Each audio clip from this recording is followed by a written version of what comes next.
You're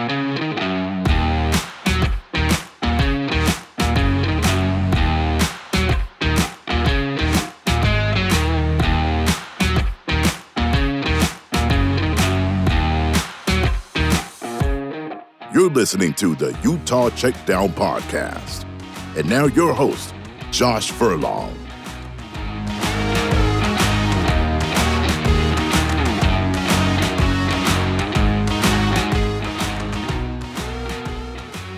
Welcome back to another edition of the Utah Checkdown Podcast. I am Josh Furlong. Happy to be back with you again on a Thursday. I told you that I was potentially going to do a podcast if things continue to be newsy with college football and college athletics in general. And things obviously have started transpiring this week. I was going to do this a little bit earlier in the day, but I decided to go golfing, and I make no apologies. Though I probably should have just done the podcast if my first hole was any indication of my day, where I got onto the green on the second shot on a par 4, feeling pretty good about myself, things were going great, and then decided to 4-putt it on my way to a double bogey. So that goes to show you how well I did today, and things happen. So should have probably just done the podcast to start the day. You know, we make mistakes. It happened. So we're gonna get into a little bit more of the administrative side of college football today. So if you're already bored, I'm sorry. I'll try to keep it light, and so it's not too into the weeds. Try to keep you updated on kind of what's happening around college football, what you can expect this year, how it may impact Utah, that kind of stuff. So like I said, I'm not going to go too into the weeds. I don't want to bore you too much. Obviously, you're probably already bored with me anyway, except you're listening. So somehow I've got you hooked on this for some reason. Not really sure why. But we're going to talk about a little brief update on the official visits, a look at the college football playoff changes that took place, and then the new structure potentially for the power leagues, I should say. So we'll get into that and all that, but let me first tell you about our partners. Every possibility begins with a spark, and possibility can grow into something even better than expected. With a clear view of what matters most, your possibilities are endless. From its first flicker at the University of Utah, U First Credit Union has grown to meet its potential and ignites your possibilities. They've grown into Canyon View Credit Union. Same roots, new path. Welcome to Canyon View Credit Union. Check out the full details at canyonviewcu.com. All right, since our last podcast on Monday, where we talked a lot about the official visits and everything, there's been a little bit of changes, and there's going to be, right? Like I'm not going to sit here and pretend like this podcast is going to be fully up to date at times with what's going on, and I'm not going to bore you with all the various people coming in, but, you know, from time to time I want to give you an update. So we'll do that. And so since we last chatted on Monday, Utah has added 4 more players for an official visit throughout the next month or so. So that count puts it up to about 42, 4 more than on Monday. That can vary. Some haven't been as highly publicized. Some have. I've been trying, I pay attention to this a ton. Trying to get involved, trying to see where all these kids are going, and we'll see. But by my count, we're up to 42 right now. So there's that. So recently added this week was 4-star offensive tackle Colin Campbell. He's the number 1 recruit in Arizona. Obviously with Utah, as we talked about on Monday, looking to potentially replace Spencer Fano and Caleb Lomu, offensive tackle becomes a very hot commodity at the University of Utah. And as I mentioned, Utah has shown that they'll play true freshmen in that position if they're ready. And the fact that you have a 4-star guy, the number 1 rated player in Arizona, shows that, they're committed, right? They're not committed. They're interested. That's what I meant to say. And so the fact if you could get the number 1 kid out of Arizona is a pretty strong sign. It would be great if you could get that. He's visiting June 6th. So that's one that we'll get to know here soon. He does have an official visit with Michigan State on May 30th. Those are the only 2 that he has scheduled, at least publicly right now, or at least what I can see. And so we'll see what happens there. Obviously, he's got interest from Arizona schools. That's going to be in there. I would assume that there's some considerations there.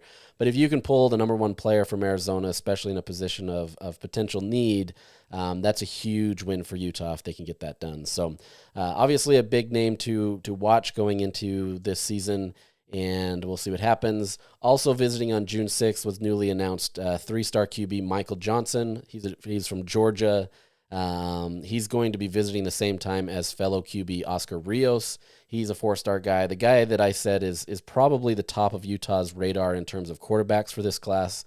But they're doing their due diligence and trying to bring in some other quarterbacks to really kind of solidify that kind of situation. So you'll have two QBs visiting on that day, assuming that Rios does stay with his official visit that day.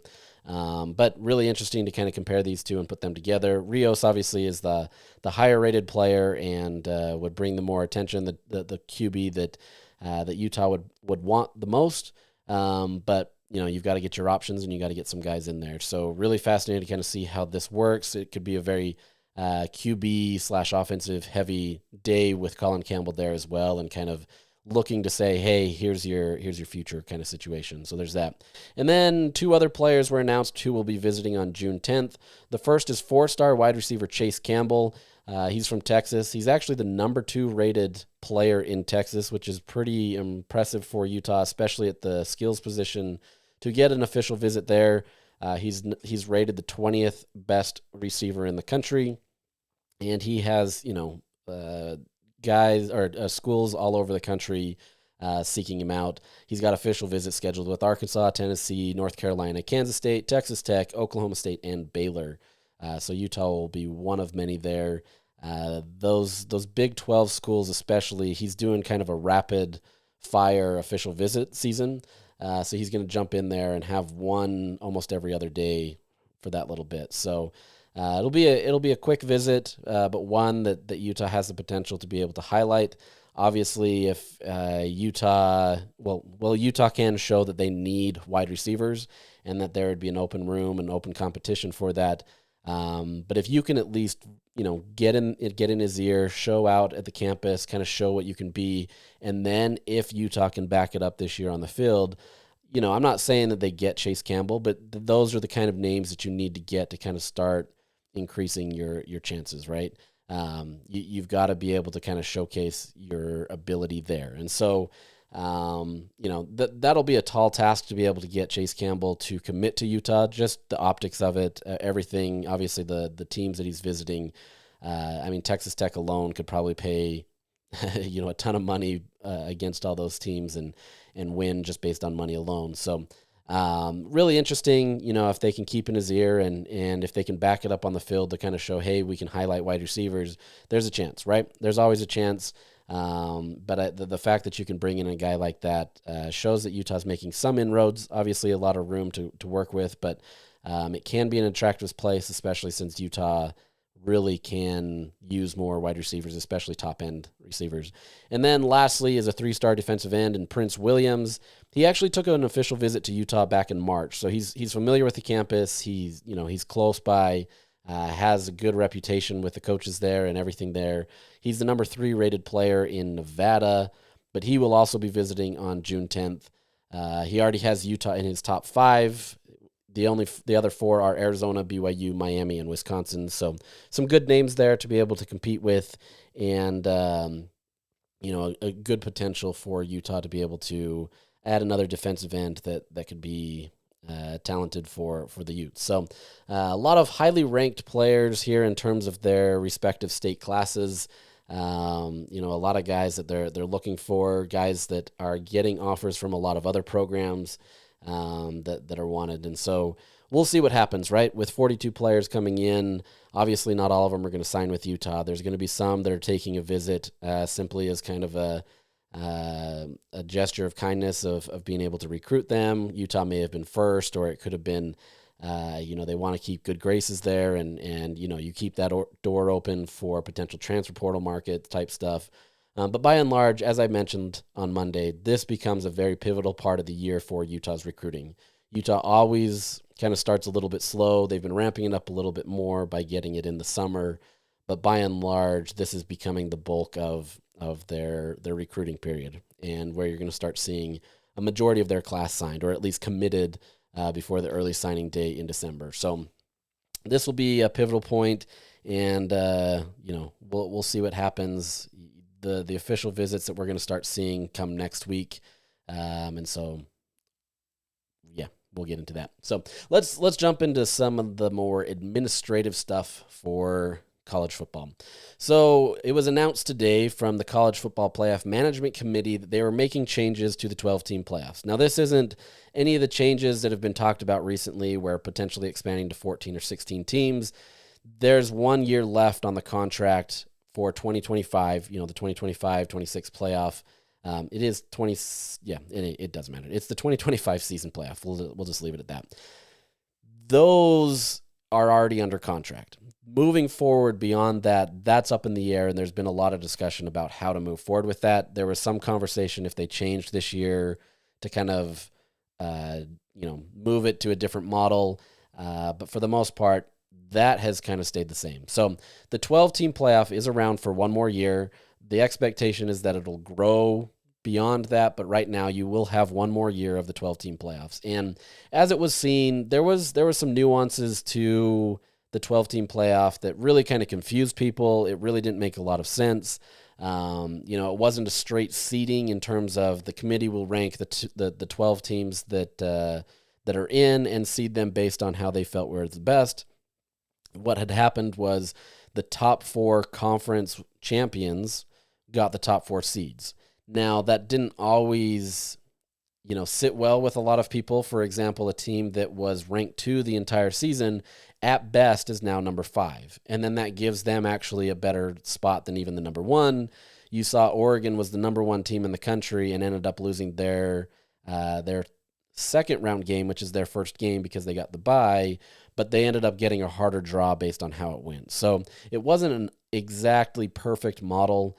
It was trying to give some competitive balance to all of the conferences to try to make sure that everyone has an equal shot, or every, conference that got a top 4 seed would get a, first round bye and kind of give them that benefit, but it didn't actually work the way that many expected. And there was a big push to just go to a straight seeding, try to make sure that it, was based on really kind of how teams were viewed based on the selection committee. So what had happened was today officially they decided to do away with the top 4 seeds come from the top 4 conferences, and instead the committee felt, quote, it was in the best interest of the game to make this adjustment to change it to straight seeding. So seeding based on the final rankings by the selection committee. Now, the caveats here are you still have the top 5 conference champions. They still get an automatic berth into the playoff, okay? So in the past, it was the top 4 or top 5 conference champions still, they got theirs, but the 5th one was just put in as kind of like an at-large. They were thrown in there as, wherever they landed. So the top 4 got the first round buys. The 5th one was kind of on the outside in, but you were in the playoffs, so everything is good. This time, the top 5 conference champions will still get in, but then they will be seated appropriately on where the selection committee puts them. So, for example, a situation, let's say, like Oregon, number 1, Ohio State, number 2, those two, if they both get in, which I would assume they would, will then be 1 and 2. If you have conference champions that are not ranked inside the top 12, top 15, whatever it may be, they still get in, but then they get seated lower. You may remember a few years ago when, I think it was the COVID year where, I could be mixing up these teams, and I apologize. This just came to the top of my head. But you had a Pac-12 team that was expected to get into the playoffs, and the other team won. I think it was Oregon and USC, and I'm blanking on who won to be able to get there and threw them in. Maybe I'm even confusing that. Here we are. But this prevents, teams from really having bad years, winning that conference championship, and then suddenly, not really bad years, but having less than stellar years compared to their peers, and then jumping in and getting a first round bye. So in theory, you could still be a top 5 conference. Somebody from the Big 12 could still be in the top 5 conferences, but if they are the lowest ranked team, they will be at number 12. So, that gives kind of a little bit more true parity to the game, where it sets itself up where you have a true 1v12. Well, I guess you wouldn't because you'd have the first round buys, but you get the point where you're going to get a little bit more true based on what the selection committee is putting. So the top 5 conference champions will get in, but then they will be seated appropriately based on how the rest of the field is there. So, it'll be an interesting spot, but at the same time, this also gives Notre Dame an opportunity to be higher. Let's say Notre Dame ended up being in the top 4. In the past, they couldn't get there. The best that they could be is number 5. And so this gives them potential to get the number 1 seed. It gives, a Boise State. Boise State could have jumped in there and they could be top. The reality is Group of 5 is slowly getting more and more out of the way here. Their only guarantee now is that 5th conference spot, right? And so if there's other teams that get in the top 12, that's there, but it's getting more and more where it's the Big Ten, it's the SEC, and then the rest of these teams may just have one spot. It could be the Big 12 or the ACC has one spot. A conference like the Mountain West or some other Group of 5, Group of 6 conference gets in that way, and so it becomes challenging. But at least it's based on kind of the record and everything that way, and so we'll see kind of how that shakes out if this helps. The reality is this is going to be a short time fix. The next steps essentially are it's going to be a 14 or 16 team playoff, most likely with a 16 team playoff. I think that's been kind of the consensus of where schools have wanted to go. That way there's not first round buys. Everybody just plays and you go into a true bracket style from the very beginning. Not that it wasn't a bracket style, but you do get 16 teams. Now this becomes a very tricky situation because moving forward with 2026 and on, the conferences that control this are the Big Ten and the SEC. As you may have listened to a podcast in weeks past where I kind of detailed this a lot more. What had happened was back when these conferences were kind of shifting and there was conference alignment and a lot of different things going on, the ACC and Big 12, whether they meant to or just kind of felt like they needed to in terms of survival, gave the 2 power conferences, the Big Ten and the SEC, full reign and control of the college football playoffs moving forward. And so essentially, these 2 conference commissioners and their administrators could decide whatever they want. Now, you have to play along, right? Like these 2 conferences could say, yeah, we're just going to do this and this is how it's going to be, tough luck. But at the same time, there's a lot that goes into this that, lawsuits will get involved, legislatures will get involved. Like it's not as easy as the Big Ten and the SEC just simply saying, we're going to do this and steamroll everybody. With that said, don't put it past them to do things that's going to be in their best interest. And already, as we've talked about before, that has been out there in terms of the proposed plan is essentially a 4-4-2-2-1. What that means is the Big Ten and the SEC would get 4 automatic bids into the playoffs. So 8 teams right there, 4 from each conference. And then the Big 12 and the ACC would each get 2 auto bids from their conference, giving that, a good representation of each conference. Then the Group of 6 has 1 guaranteed, and then the remaining are 3 at large.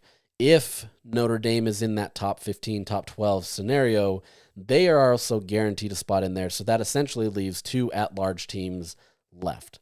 Now, on the surface, this has, opportunities to be a great system, right? We know that the Big Ten and the SEC are by and large going to have the most representatives in the playoffs, right? It's backed by a lot of the history of what's gone on in the rankings. These 2 conferences, especially now that they continue to consolidate more of the power programs and the top teams, are naturally going to have some of the best programs out there. And it's not very difficult to sit here and pick out 4 teams from each conference that'll go to the playoff. I believe back, a few weeks ago when I did this, I showed kind of the numbers of what it is. By and large, that's actually to some extent kind of being generous to these conferences who on average probably get more than 5 if you were to expand these rankings, the past college football playoff rankings into this. So they're, looking at this and saying, hey, we're being respectful. We're going to give you each, a fair number. we're going to take 4 because we clearly have the best teams in college football. Big 12 and ACC, you get 2. And on the surface, like, you have to look at that if you're the Big 12 and the ACC, and you jump at that, right? You say, okay, yep, we'll take it. Because right now you're only guaranteed 1. And so the fact that you can get a guaranteed 2, regardless of how they finish, and most likely that would be your 2 conference teams, right? You would have to, the 2 teams that end up in the conference championship. I would assume that that would be the general consensus of how a team goes, assuming that also conference championships continue. That's another discussion for another day. But at least you get 2 teams, whereas, last year or years past, there's only 1. You're only guaranteed 1. And, that gives you more money. That gives you more opportunities to be able to kind of put your product out on the market and that kind of stuff. Group of 6, you still get 1. And that's a tough situation. But anymore, we are starting to see more and more that the FBS is really splitting into 2 halves. If not, there's already talk that the Power 2 exists. And for a lot of points, it does exist. But you're getting even more disparity between the Power League conferences versus the Group of 6. And the Group of 6 in a lot of ways is being treated as kind of a training ground to be able to move these guys up into the higher leagues, right? Like, that's just the nature of it. Like, I'm not trying to say anything disrespectful. This is just the nature of it. The Power 5 or Power 4 now, they look at a lot of these Group of 6 teams as kind of a training ground to say, hey, go develop the best players, and once they're ready, we're going to take them and put them on our team, and then we're going to go dominate with them. It's no different than how Major League Baseball looks at it. You've got AA, you've got AAA, you've got majors. The Major League Baseball. You've got a farming system that essentially helps there, and as much as that is not the way that college football wants to approach that, that's exactly what it is. And so you've got this system that really is difficult for these conferences. And so what happens is it's easy for the Big 12 and the ACC to say, yeah, we got this, simply because the disparity between them and the top 2 conferences is already growing. But between those 4 and the remaining FBS teams, those Group of 6 teams in the conferences, that becomes a challenge, right? And so on the surface, this looks like an easy bet. Take it, run, go with it. You acquiesce power already to these 2 conferences, and at least they're giving you some opportunities. The problem there is, though, it's not an exact science, right? That's assuming that these 2 conferences are always going to have the power. And as we've learned in college football or basketball or any of this, power is cyclical, right? Some of the top teams have been up there forever, and they're going to stay there forever, or at least it feels that way. But then things change, right? A few years ago, we were talking about Clemson's dynasty and talking about how dominant they are. Now, they're probably back this year, and you're going to hear Clemson is one of the top teams this year, and they haven't really strayed too far away. But the reality is they haven't been a consistent playoff team for a long time. But you guarantee them a playoff spot, and suddenly things change, right? Now, look, I'm using them as a standard. They're also in the ACC, and so that changes some metrics. But what I'm trying to say is it doesn't always work that way. By and large, the Big Ten and the SEC are probably going to have 8 of the top 10 teams on any given year. But that's not to say that there couldn't be 2 teams from the Big 12 or the ACC or even more teams that crack into that top 10. And then what, right? Like, let's say you have 3 teams inside the top 10. And sure, you still got the at-large teams. And so I'm painting this picture that, although unrealistic to some extent, it can still happen. You've essentially handcuffed yourself if this doesn't work out. If you have a number of teams that suddenly are highly ranked, but because the other conferences have a situation where they get auto bids, you may be left out. And you may be in a situation where you're frustrated because you have a top 5 team. This isn't going to happen, but you may have a top 5 team that gets left out of the playoffs because they're not in the Big Ten or the SEC or any of these other situations. I would be very, very skeptical that anything like that could happen. But you can see that there's different points that you can make, and I'm not articulating some of those as well as others in that room are going to. But this is not a model that everybody loves, right? The Big Ten and the SEC generally, I would say, love it because it gives them 4 automatic bids. And it in their view, shows the other conferences, hey, we're working. We're working to help you. It's like throwing the breadcrumbs to the little guy. Hey, we're going to give you some a spot at the table. And in the past, you've only had one spot, but now we're giving you two. Imagine that. You've been upgraded from the little kids table, and now there's two of you that get to be there. Isn't that so cool? Now you get to sit with the big kids, right? Now you get to be able to sit with the grown-ups, and you get to be a part of this great feast where we get a lot of money and everything goes well. But the 8 of us, the 8 teams that are already gotten in there, we control this. This is our show. Like I said, this isn't necessarily something that is too far-fetched, but this gives all the power to those two conferences, which they already have anyway, so it's kind of a moot point. But this isn't an easy situation, right? There's been a lot. This is the time of the year where there's a lot of the spring meetings. You get a lot of these conferences that meet on their own. You've got the ACC meetings a couple weeks ago. They met all together as athletic directors, coaches, different things that way. The Big 12 is actually meeting next week to be able to have theirs. I assume there's going to be stuff there. I was going to fly out to go to these meetings, but I decided not to. We'll actually get some opportunities over Zoom to be able to talk to the coaches or athletic directors and different things that way. So we'll see. We'll see what comes out from the Big 12. Brett Yormark has been pretty vocal about kind of his stance on some of these things. The ACC has been pretty vocal on that. Whether it's anonymous people talking to reporters or people being pretty open about it, they're not for it. They're not for giving up all this power to the Big Ten and the SEC. Now, on the other side of this, though, the Big Ten and the SEC can continue to put this out there, let the little kids fight in their view, and at the end of the day can come back to the table and say, look, guys, we tried. We tried to give you something that was competitive. We tried to give you something that would be fair to all, and since you guys couldn't deal with it, we're going to do it our way and really just kind of put it out whatever they want, right? They could say, okay, now we're going to have 5, and you guys get 1.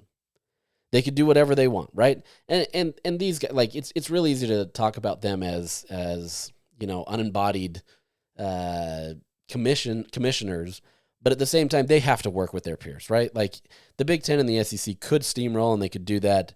There's nothing potentially stopping them from doing that, but they also still have to work with these people.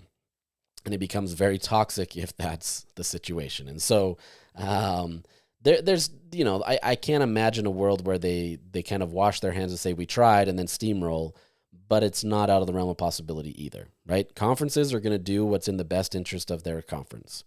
And until there's one overarching principal or commissioner or whatever you want to call it over the league or over all of college football, each conference is going to continue to do whatever they want. And so we'll see what happens.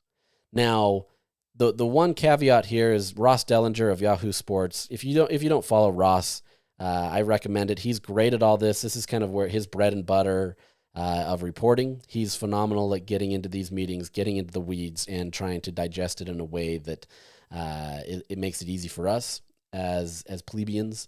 But he reported previously that Notre Dame is also against this format. Their athletic director has claimed that he's not for this format either. Notre Dame, they're obviously not tied to a conference, but they also have kind of their own special powers that allow them to be able to get in. And most years, as long as they're in the top 12, they're generally guaranteed a spot. So it hasn't been a bad spot for them. But at the same time, I think they look at the power structure of this and they don't like how this is moving. Many want to be able to see this as a straight seeding as well. The top 16 teams get put in. I don't know that that's necessarily a bad opportunity. I think if, you're not in the top 16, you don't probably deserve to be in there anyway. And the disparity between 1 through 16 is pretty large. I can hear people already saying in basketball, you have a 16 seed. Granted, these are far more down the list, but you have a 16 seed beating a number 1 seed all the time. Basketball is completely different, I think, based on this. And, I don't see that happening as often. And even in basketball, a 16 seed, has only done it twice now? Maybe once, I can't remember. It just happened recently for the first time, and then now it's happened again. So You're not going to get a ton of these teams that are 16 seeds stunning a number one team. Not to say it can't happen. Obviously, teams like Utah, Boise State, TCU, they did these things years ago to be able to kind of show the power structure that it wasn't always that easy.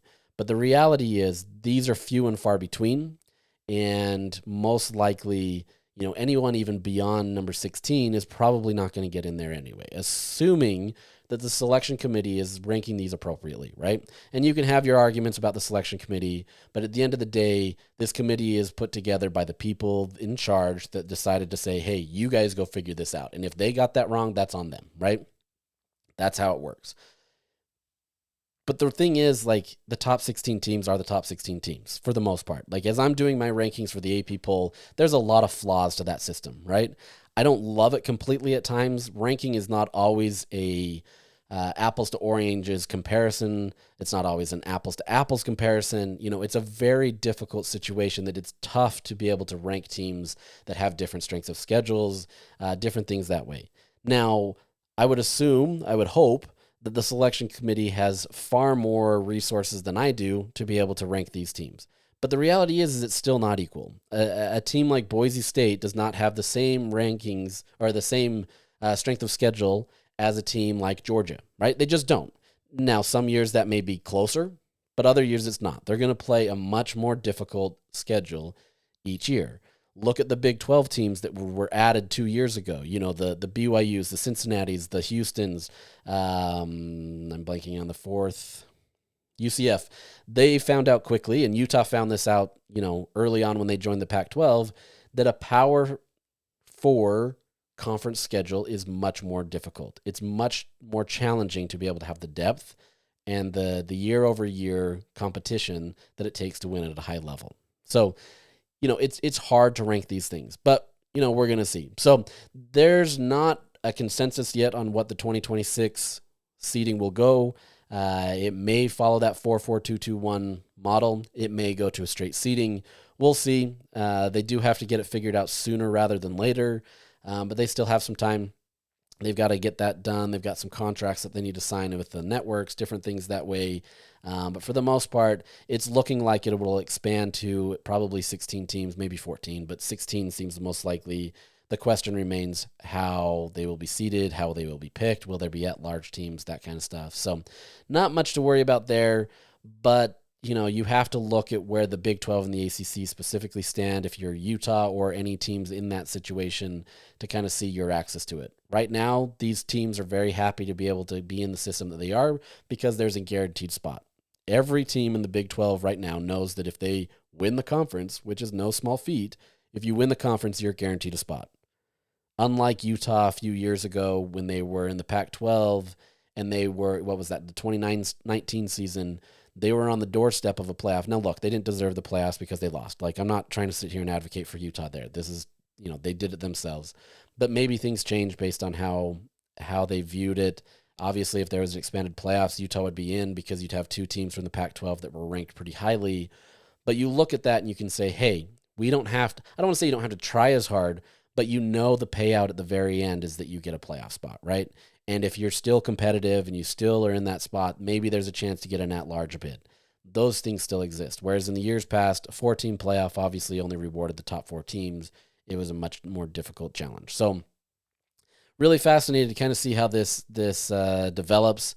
It's never a dull summer, whether it be conference realignment or the fully changing of college football. There's always something. And as I said, Ross Dellinger is generally one of the best ones to follow.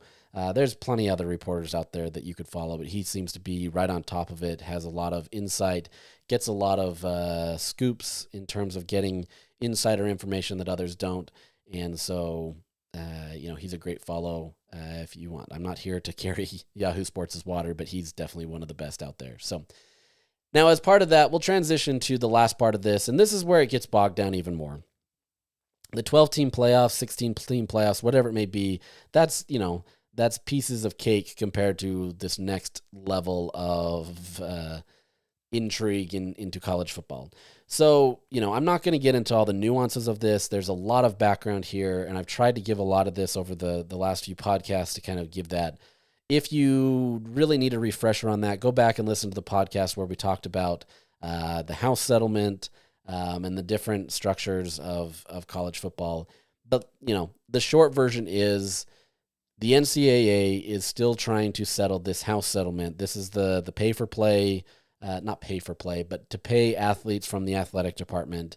Most athletic departments out there, especially from the Power Four, are preparing as if there is, this settlement that is going to be settled. And so every athletic department out there is essentially moving forward as if this is going to happen. They have till July 1st to get it done. After that, I honestly don't know what happens, but essentially, as long as it's signed by July 1st, everything moves forward. Athletic departments can pay up to $20.5 million to their athletes, spread out however they decide, all that kind of stuff. There is some holdups with that. The judge, Claudia Wilkins, has decided to, she wants to kind of look at this for future athletes that aren't allowed to basically sign right now. And so there's some kind of give and take there that's going on how that gets sorted out, whether it be roster limits or different things that way to help. Because right now how it would go is, there's 105 roster spots. Teams a lot of the times will go to 120, 110, whatever it may be. And so they've had to cut some of these walk-on players to basically account for the 105 and get them on. Everybody is essentially on scholarship one way or the other. You don't have to have full scholarships. You can have smaller numbers, but the roster limit is 105. Essentially, there's a lot going on with this house settlement that it's its own mess. It's still in her hands, and we're kind of in a wait-and-see period. The reality is it's most likely to settle. If it doesn't, then it does have to go to court, and then it becomes a completely different situation. But I think most universities are preparing for a settlement, assuming that Claudia Wilkins, agrees on what these two parties have come together with. I use that as the background because this house settlement has to settle before everything else can kind of fall into place. Everybody is preparing for those next steps beyond the settlement, and so it's interesting. It's funny because as I'm right here, I'm sorry, Twitter came up, and I just want to read this. Big 12 Commissioner Brett Yormark to CBS Sports on today's college football vote. He says, quote, "Today's decision might not be the best thing for the Big 12, but it was the best thing for college football. I hope what's best for college football continues to be a priority in any discussions moving forward." Nothing groundbreaking by any means, but he's clearly advocating for the Big 12. Going back to that point, the Big 12, with Arizona State and then the Mountain West with Boise State, they were two of the teams that got the top four spots based on that pass structure. So, the Big 12 is going to look at that and say, there's a potential. Arizona State I can't remember where they were at. They could have been ranked 12th or 10th or whatever it may be, right? That changes how things go. So really, really interesting there. That's a quick side note based on that. So anyways, so the house settlement, that has to all be there. Everybody's assuming it will be. So that's kind of the background of where it needs to be. What happened last week was Tennessee covertly signed a law into place that essentially waived them from any legal challenges against basically what the NCAA was going to do. They can kind of create their own laws regardless of what happens. So, for example, they say an athletic association can't violate state law or prohibit an association from interfering from a school's membership status. So they're essentially saying they can do what they want. The NCAA has no power over them. And so what happened, and this has been months in the making, but essentially the Power Four leaders created a document that essentially would bind all of these schools together, saying there can't be new laws created that would challenge what the future of the league would do. And they can't sue them. You would essentially move to arbitration. Arbitration is kind of a mediation point where you come together, you settle it out of court, essentially. You're not going to put them in a courtroom and try to sue them. It really is kind of two parties coming together with a mediator trying to come to an agreement based on something. But essentially, it removes all the legal powers away from that. As part of this, All of these schools are expected to sign this agreement, and if they don't, they can potentially be kicked out of the conference. Now, there's a lot of steps here. The whole purpose of this, at least on the surface, and based on the reporting that has been out there, is this was meant to be able to bind all of these schools, specifically the Power 4 schools, so that they can abide by the same rules. It's basically looking at what the future of this NIL clearinghouse is going to be, where they're going to review the NIL deals and say, hey, this is good, this is bad, this wouldn't be approved normally, that kind of stuff. It would prevent collectives generally from being able to give deals. I'll get into that one in a second, but it would force, whatever they say, that clearinghouse, which is run by Deloitte, they would get the full say. And they would be able to have the benefit of not being sued by any of these member schools. And so essentially, you're giving them kind of the weight that they need to be able to make those decisions. So if a player comes in and any deal over $500 through NIL would have to go to this clearinghouse, and the clearinghouse would have to say, yes, we approve of it, or no, we don't. And assuming this runs appropriately, and Deloitte is much better than what the NCAA would be, so there is potential that this could be okay. There is potential that some deals get nixed. You don't just get the true pay for play. You don't have guys that are just coming to X school because boosters want to pay $10 million.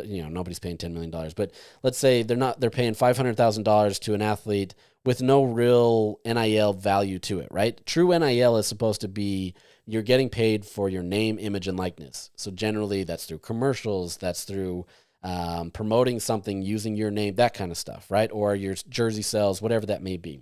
There's other aspects to it. But there's a lot in college football right now, since the NCAA can't really enforce anything, where it is a pay-for-play system. You can go to a booster and say, hey, we need $500,000 to lock up this kid, and there's nothing with teeth right now that says you can't do that. So what this deal would do, this college sports commission that they're creating, would essentially allow this clearinghouse to be able to have the teeth it needs to be able to stop that. And all of these member schools, all of the Power 4 schools, would have to abide by it, or if they don't agree to this, they can go to arbitration, or if they don't even sign the document, they can be kicked out of the conference. Now, let's be real. Imagine Ohio State saying, no, we're not going to do this. The Big Ten says, okay, we're going to kick you out. One, the Big Ten isn't going to kick out Ohio State. Two, the networks aren't going to allow it. Three, all of everything isn't going to allow that kind of stuff. So I'm really fascinated to see kind of what would happen there. But what they're trying to do is come to an agreement where they're all going to be on the same page. And maybe that's getting closer and closer to a commissioner over all of college football. I don't know. Regardless, this isn't a document that has been signed yet. It can't be signed until after the House settlement. It's not finalized. They're still going to be debating it. There's a lot that goes into this, but this is kind of the future of what they're looking at. They're trying to find something that would bind all these schools together, and so the loopholes kind of get closed, all that kind of stuff. The reality is there would be so many more lawsuits as part of this. A state like Tennessee, who has these laws, would fight like crazy to be able to say you can't, say that state laws aren't allowed. There's a lot of nuance here, and I don't want to get into all of that, but essentially speaking, the league, and I'm talking about those Power 4 conferences, are trying to find a structure that works. And just as kind of a side note, Deloitte did kind of do a quick look at kind of what the past NIL deals were. They announced this in their the ACC meetings. This is not coming from me. This is coming from other reporters like Ross Dellinger and others who reported this. But Deloitte said 70% of deals from collectives would be denied based on their clearinghouse rules. What they've done is they've used an algorithm to establish a, quote, compensation range for various deals. So they have their deal that essentially says, based on XYZ, a player should get, this amount of money within this range type stuff, right? Obviously, there's going to be different things that set that up, teams that have kind of shifted the market for that. But the reality is you kind of have to have a range, or else it just becomes pure chaos, which is what it has been. And so Deloitte is trying to run this in a way that would be a little bit more standardized. You're giving ranges. You can have a top end, you can have a bottom end, middle of the court, whatever it may be. But as long as it fits within that compensation range and it is approved through all the metrics that they have to justify an NIL deal, then it would be okay. So like I said, 70% of deals from collectives would be denied. That's essentially all of you pulling your money together, the collective using that money how they see fit. A lot of those would be just passing over cash to these athletes and no real NIL value as part of this. Or there was faux rules put in place to make it look like it was an NIL deal. We all know how that goes. 70%, that's a lot. Now, on the other side, 90% of deals from public companies would be improved. This is the true NIL. This is Ken Garff coming out there and saying, Cam Rising, we want to sponsor you, put you on our commercials. This is saying go out to America First Credit Union and be one of the spokespersons for them using your image, that kind of stuff, right? There's other deals. Those are more public, but those are what the true NIL deals are. So 90% of those deals would likely be approved. They said 80% of the deals were less than $10,000. 99% of the deals were less than $100,000. Those were from the public companies. That's what those NIL dollars will look like, or at least that's what they're kind of looking like. So really curious to see how this moves forward. If the settlement passes, which everybody assumes that it will, this is the next direction of what it will be. The Deloitte will run this NIL clearinghouse. They've called it NIL Go. Like I said, they've got their algorithm. They've got their different things. They will be reviewing that. But to add the legal teeth, so to speak, to this is what they're doing to create that College Sports Commission. They're trying to find a way to bind all these conference schools together. It can be teams from the lower divisions as well, but this is what they're trying to do, is to make it so that it's trying to be a little bit more fair. They're trying their best, at least on the surface, to make this fair. Now, are there teams and are there conferences that are going to skirt the rules? 100%, right? There's going to be a lot more under the table type stuff that has been in the past, but at the same time, they're trying to do things to get it more out in the open, trying to keep things consistent. Will it work? Who knows? None of this has worked, right? It's been chaos, and I understand the frustration that fans have. I understand the frustration that coaches have, that athletic directors have. Like, this is not an easy one-fit-all model for everybody. A lot of people say this will get solved with employees, meaning the athletes are employees. At least there's contracts, there's different things that gets put into it, but there's, universities generally speaking don't want to employ all these athletes because it just becomes so much more of a headache. But I think we're getting to a model where some of that becomes much more realistic. This becomes a challenge in college football to still live in this world where it's amateurism masking itself, or professionalism masking itself as amateurism. Obviously, a lot more of that amateurism talk has gone away. A lot of these players are being paid handsomely for their ability to play at this level. Truthfully, I feel like the NFL should come in and step in and try to create a framework that helps. This should be kind of the feeding ground to the NFL and use something that helps them, right? This is where these players want to go anyway. Very few, if any, are probably saying, no, I want to go to the CFL or I want to go to the UFL. The NFL is their dream. This is the model. And if the NFL really wanted to help this, they could find a way to step in and say, hey, here's the structure that we want to do. Now, that gets messy. Don't get me wrong. I'm not going to sit here and pretend like just because the NFL has its way that, everything will be better. But the NFL has tremendous amount of weight. They are the greatest and most powerful league in the entire world, I would argue. You could argue some of those European leagues with soccer and everything, sure. But college football, at least in the United States, is the most popular and most powerful league out there. And if they want to throw their weight behind it and they want to try to find it, there's going to be a possibility to make it work. I don't know that the NFL really wants to weigh in on that, especially because this involves, so many more areas than just private companies owning a team. But there could be something there where they can have their kind of put their weight behind it. With that said, there needs to come to a point where there is a structure where all of these teams can kind of work. If not, you're going to get a Tennessee state law. You're going to get a Georgia state law. You're going to get an Alabama state law, a California state law. California's will be crazy. I'd be interested to see what that was. But you're going to get all these disparate laws that really make it a challenge for the NCAA, which is just a governing body for all the university presidents, which clearly has no teeth at this point. It's there to be able to help, but when it doesn't help, then it's just lawlessness, right? Now it's just every team, every conference, everybody going at it for themselves. The fact that you have athletic directors or coaches out there speaking pretty openly about how the NCAA has no teeth kind of shows that they feel emboldened to do what they want. And there's so many lawsuits out there. There's so many different things that make this a difficult situation for college football that it's hard for college football fans to still feel that engagement. It's hard for them to still feel that loyalty to the program and to the fan or to the players that they loved. The transfer portal, you can argue, has ruined that, right? I still think that the transfer portal is far more beneficial than anything else, and that's not the problem.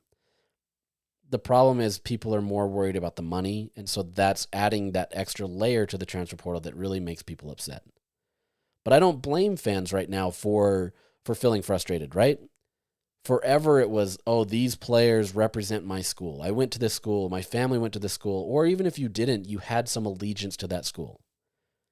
And now suddenly it's being ripped apart because this player that praised that he was so committed to this school decides to go elsewhere. I still think some of that's overblown in the sense that fans are getting frustrated with that. Nobody would blink an eye if you decided to leave your job for another place, even if you pledged your allegiance to that company, right? Things change. You want better opportunities for you and your family? So do these athletes. Now, some of it is a little bit more greedy, but so is corporate world, right? Sometimes you'll chase the dollar because the dollar's there. But there's an issue here where fans are starting to turn away in terms of their interest because of how chaotic this is. At the end of the day, once football kicks off in August and September, everybody will forget this, right? Everybody will forget about the transfer portal. They'll forget about NIL. They'll forget about those things outside of a few instances where NIL, we saw this at Utah. People got frustrated with how much money Cam was making to not play.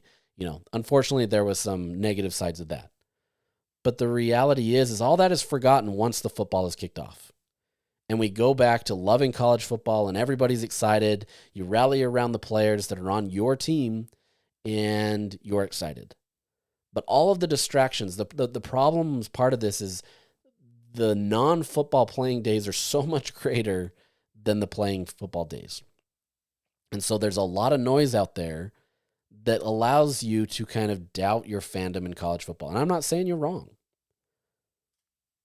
But at the same time, there isn't anything, I don't want to say there isn't anything, but the game is still being played. It's still popular. There's so many people that get into it, but I understand if you as a fan are disenfranchised with how it is all done. The reality is you're not alone. Conference commissioners are in the same spot. ADs are in the same spot. Coaches are in the same spot. And it's just a challenge. Everybody is trying to figure it out. It's literally trying to fix the boat while you're on the water as it's taking on water. This isn't a great situation right now. And the problem is the NCAA could have fixed this years ago, but instead decided to mask itself as amateurism and hide behind the bushes and pretend like none of this was happening.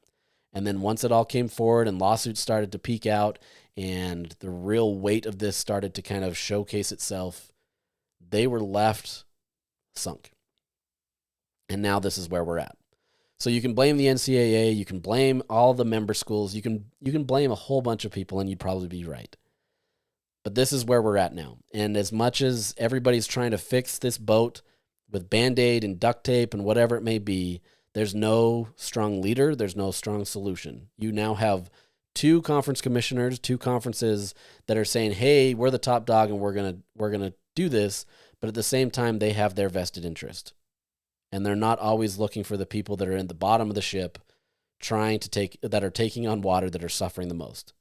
A team like Utah State here in this state is suffering way more than BYU and Utah. They have become so much more of a feeder ground or a farming system for the Power Four than any other program in the state. And Utah fans and BYU fans can be frustrated that their players are going to an Alabama or Georgia or whatever it may be, but it's so much more smaller than the guys that are below them. But that's the nature that we're in, right? And until somebody comes in and tries to fix this all wholly, it's not going to work. And that's not to say that disparity is, never going to go away or it's going to get closer to going away. There's a reality. The group of six is just at a lower level, generally speaking, than the Power Four. That's just the nature of it. That's fine, right? And if we could recognize that more, it would be so much better for college football instead of trying to pretend that everybody is equal. Now, with that being said, that's some of the things that makes college football, college basketball the greatest. You have a MAC team that can come in there and muck things up and just really have some fun and make the lives of somebody else difficult. We love when the FCS team comes in there in week 1 and beats a Power 4 team. There's still some of that, right? But at the same time, the power structures, the actual structure of college football is different. And it should be treated as such. So really fascinated to see how this goes. This is so far from being over. There's a lot of nuance to this. As I said, I hope that I could explain it to you in a way that was beneficial. I hope I didn't get you too far in the weeds. I understand that this is very difficult. It's difficult for me, and I follow this on a day-to-day basis. I'm watching this stuff on a day-to-day basis. And quite honestly, when Ross tweeted that first thing about the membership agreement between, the power teams for this College Sports Commission, it took me a minute. And I had people reach out to me saying, hey, what does this mean? It takes a minute, right? And there's a lot of nuance to all of this stuff. And it's all changing, and everything is kind of all up in the air. States are doing their own things. Colleges are doing their own things. It's a mess. And so I don't blame you for not understanding it if you don't. But we're going to try to get through this together. Let's not let this be like the thing that frustrates us, right? Like, let's go back to this. Next week, we're going to be talking about the UCLA and Cal Poly game, right? Let's get into talking football. Let's not worry about the transfer portal. Let's not worry about NAL. And don't get me wrong, these are all things that you have to worry about. But let's talk football. So with that said, we're going to sign off today. We're going to come back next week. We're going to talk football. We're going to get into the weeds of real gaming. We're going to see how UCLA is better than last year, or are they? We're going to see if Utah's better than last year. I would assume they are. We talked about that. But we're going to get into the actual football. So thanks for tuning in. We'll try to update these periodically, try to see how the evolution of college football is changing, how your team may be impacted, and all that. But thanks for listening. Have a great weekend. Enjoy the Memorial Day weekend, and we'll get back to you next week.